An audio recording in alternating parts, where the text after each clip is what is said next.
So you didn't file your tax returns this year or last year, or maybe even the year before that, and you want to get a mortgage. Well, you're in luck.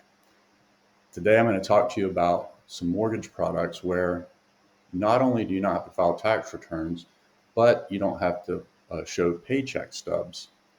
And most importantly, this is the first video I've done where I've talked about this, and you don't necessarily have to be a self-employed borrower. Actually, you can be a W-2 borrower. In other words, you work for somebody else, and you're going to be able to get a mortgage that's not a traditional mortgage. So why is this important? Of course, traditionally, when you get a mortgage like a Fannie Mae, FHA, VA, USDA, you have to show your tax returns, or at least your W-2s and your paycheck stubs. And of course, you have to have filed those tax returns.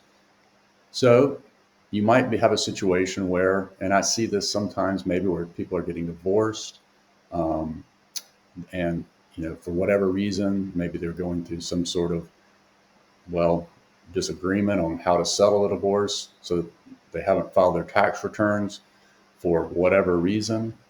I've had quite a few clients like that. That's a good scenario where this might come into play. Or maybe you just have, owe some taxes and you haven't been able to pay them yet. Well, this is the product for you. So what you do on this product is you use your personal bank statements. So you would take your last 12 or 24 months. I would usually suggest taking your last 12 months of bank statements.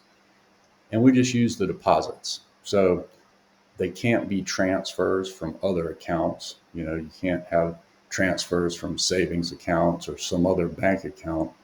But you can have deposits from, Venmo or PayPal, or obviously your employer, because in this case, you're a W-2 employee. And what we would do is we would use a calculation of those deposits to determine how much of a mortgage you would qualify for.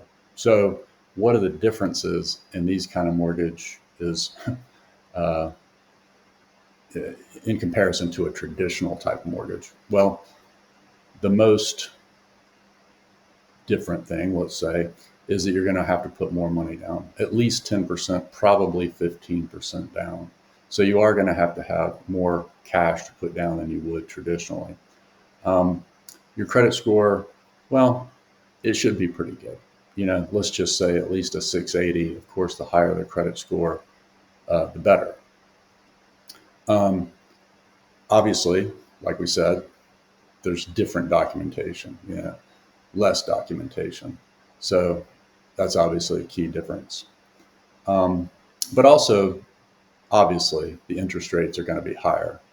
They might be 1 to 1.5% higher. So for example, if interest rates, this is being recorded in June of 2025, we'll say interest rates are 6.875.